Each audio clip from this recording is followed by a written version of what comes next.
मान्यवर, अभी एक फैशन हो गया है, आम्बेडकर आम्बेडकर आम्बेडकर आम्बेडकर आम्बेडकर आम्बेडकर। इतना नाम अगर भगवान का लेते तो 7 जन्मों तक स्वर्ग मिल जाता। अच्छी बात है ना? सुनिए तो, अभी एक फैशन हो गया है, आम्बेडकर आम्बेडकर आम्बेडकर आम्बेडकर आम्बेडकर आम्बेडकर। इतना नाम अगर भगवान का लेते तो 7 जन्मों तक स्वर्ग मिल जाता।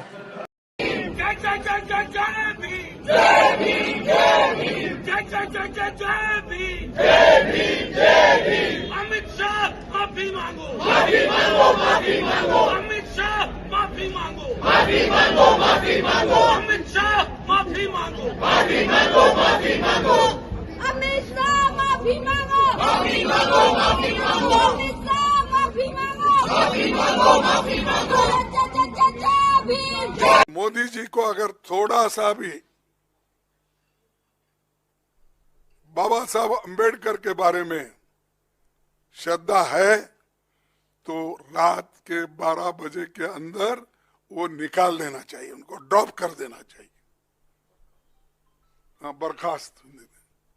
बर्खास्त कर देना चाहिए। नहीं, बयान आप पूरा बयान सुनिए ना। अशोभनीय अश्लील किस्म का बयान है कि जितना तुम अंबेडकर करते हो उतना भगवान का नाम लिया होता तो स्वर्ग मिल जाता। नहीं चाहिए स्वर्ग भाई। इस धरती को स्वर्ग बनाएंगे, समता मूलक समाज की स्थापना हो, ये अंबेडकर साहब की सोच थी। लेकिन उस सोच से मीलों दूर है। तो वो जो संघ का विधान अंदर है ना, वो जुबान पे आ गया, दिल की बात जुबान पे आई। माफी तो मांगनी पड़ेगी पूरे देश से, सदन से। अमित शाह ने बाबा साहब भीमराव अंबेडकर का घोर अपमान किया है और ये अपमान ये देश नहीं सहेगा, क्योंकि इस देश के हर व्यक्ति को बराबरी का दर्जा बाबा साहब के संविधान ने दिया है और बीजेपी जानती है कि नुकसान बड़ा होगा और इसीलिए पूरे सिस्टम को एक्टिव किया गया है जिससे खामियाजा कम किया जा सके। सारे निकम्मे मंत्री सांसद काम पर लगे हुए हैं। अपमान इतना बड़ा हुआ है बाबा साहब का कि खुद नरेंद्र मोदी को ट्वीट करके ध्यान भटकाने का विफल प्रयास भी करना पड़ रहा है। चरण चुंबक मीडिया तो खैर एक्टिव है ही, उनके पास व्हाट्सएप का फर्रा जो आ गया है पीएमओ के चपरासी का। और अगर विश्वास नहीं होता है तो मोदी जी का ट्वीट जाकर देखिएगा और देखिएगा कौन लोग उसको कोट ट्वीट कर रहे हैं, जवाब आपको खुद मिल जाएगा। लेकिन इन लोगों को यह समझ नहीं है कि अगर नरेंद्र मोदी को ट्वीट करना पड़ रहा है तो सोचिएगा कि नुकसान कितना बड़ा होगा। खैर, ये जो भी कर लें उससे बात बनने वाली नहीं है, क्योंकि ये झूठ को पंख लगाकर फैलाने का मुद्दा नहीं है। ये बाबा साहब का तिरस्कार है। बाबा साहब वो जिन्होंने संविधान को बनाया है और इसका सबक एक बार मेरा देश 2024 में बीजेपी को सिखा चुका है कि मूल रूप से भारतीय जनता पार्टी, जो कि आरएसएस का राजनीतिक संगठन है, उसकी विचारधारा शुरू से ही भारतीय संविधान के विरोधी रही है और हर कदम पर उन्होंने अपनी बाबा साहब अंबेडकर विरोधी मानसिकता और विचारधारा को छुपाने के लिए बहुत कुछ करने का उन्होंने दावा किया है। यदि आप एक एक उनके भाषण और एक एक उनके बताए हुए जो श्रेय ले रहे हैं, उसकी यदि आप गहराई से जांच करेंगे तो पाएंगे कि काम किसी ने किया और श्रेय वो ले रहे हैं। शिलान्यास किसी ने किया, अगर उनके समय वो काम पूरा हुआ तो वो फोटो खिंचाने के लिए मोदी जी हमेशा खड़े सामने हो जाते हैं। यदि आपको इनका पूरा इतिहास सुनना है तो शाम को 4 बजे हमारे अखिल भारतीय कांग्रेस के राष्ट्रीय अध्यक्ष और सबसे अनुभवी राजनेता और जो कि जिनका पूरा जीवन अन्याय और अत्याचार के खिलाफ लड़ते हुए बीता है, श्री मल्लिकार्जुन खड़गे, उनके पत्रकार वार्ता में उसके बारे में विस्तार से आपको पता लगेगा। से मैं कहना चाह रही हूँ कि वो बीजेपी और आरएसएस जिन्होंने हमेशा तिरंगे और संविधान से नफरत की है, जिन्होंने हाल ही तक तिरंगा फैलाया नहीं था, हॉइस्ट नहीं किया था, जो संविधान को बार बार बदलने की आवाज़ करते हैं, जो 400 पार का नारा था वो संविधान बदलने के लिए लाया था, लेकिन अनफॉर्चुनेटली उनको 400 पार मिला नहीं। तो तब उनको समझ में आया कि नहीं, अभी संविधान की बात करनी चाहिए।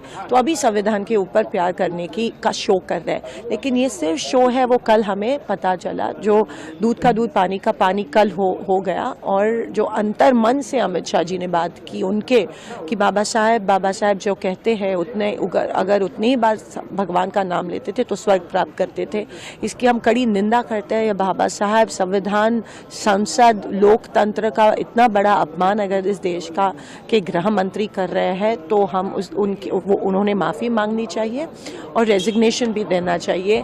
अभी पता चल रहा है कि जो बीजेपी हमेशा कहती है, अभी कह रही है संविधान, वो पूरा झूठ है। संविधान बदलने की कोशिश, 1 नेशन 1 इलेक्शन हो, 400 पार हो, ये सब basic structure of the constitution बदलने की साजिश थी।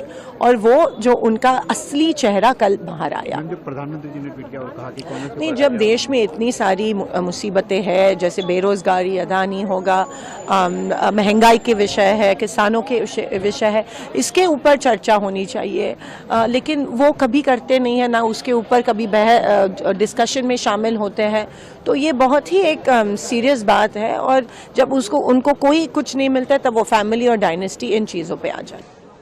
देखिए, ऐतिहासिक रूप से अगर आप देखें तो ये अनादर की प्रक्रिया बीजेपी, संघ और इनके जो राइट विंग एफिलिएट्स हैं, इनसे अंबेडकर जी के प्रति शुरुआत से चल रही है। अभी हाल में उनको आइकॉन की तरह अडॉप्ट करने से कोई मायने नहीं है। ये बार बार छुपे रूप से अंदर की बात बाहर आ जाती है। जिस प्रकार से ये वाक्य का इस्तेमाल या दुरुपयोग हुआ है, वो एक बहुत ओछी छवि में, ओछी लाइट में दिखाता है ऐसी महान आत्मा को। और एक छिछली या ओछी बात करना किसी को शोभा नहीं देता है, सबसे कम एक देश के उच्च पदासीन व्यक्ति, गृह मंत्री को। इसके पहले कई प्रकाशित चीजें हैं जो इस पार्टी या इनके लोगों द्वारा हुई हैं, जो अंबेडकर जी को सीधे रूप से निंदित करती हैं। इसलिए आज कुछ अरसों से सिर्फ राजनीतिक रोटियां पकाने के लिए बार बार अंबेडकर जी का आलाप करना नाम उनके सही उद्देश्य, उनके सही मंशा को छुपा नहीं सकता। जितना इन्वॉल्व किया अंबेडकर जी को, जितने उनके खुले विचार, जो कि निश्चित रूप से असहमति भी थी, लेकिन हम कांग्रेस में उस वक्त और आज असहमति का वो दृश्य नहीं देखते हैं कि अगर आप असहमत हैं तो आपको मिटा दिया जाए। एक बहुत गौरवशाली सदस्य थे अंबेडकर जी, शुरुआत से अंत तक कांग्रेस की। और उस मुख्य धारा से आजकल बीजेपी जो उनको अप्रोप्रिएट करने की या मिसअप्रोप्रिएट करने का प्रयत्न करती है, वो हास्यास्पद है। सर, पीएम मोदी ने ट्वीट भी किया और ये कहा कि कांग्रेस लगातार अनादर करते हैं। अब तो देखिए, अब तो बचाव किया जा रहा है। अब जो महान गलती हुई है, बड़ी गलती हुई है, उसको छुपाने की प्रयत्न हो रहा है। ये सब चीजें तो लोग समझते हैं। अमित शाह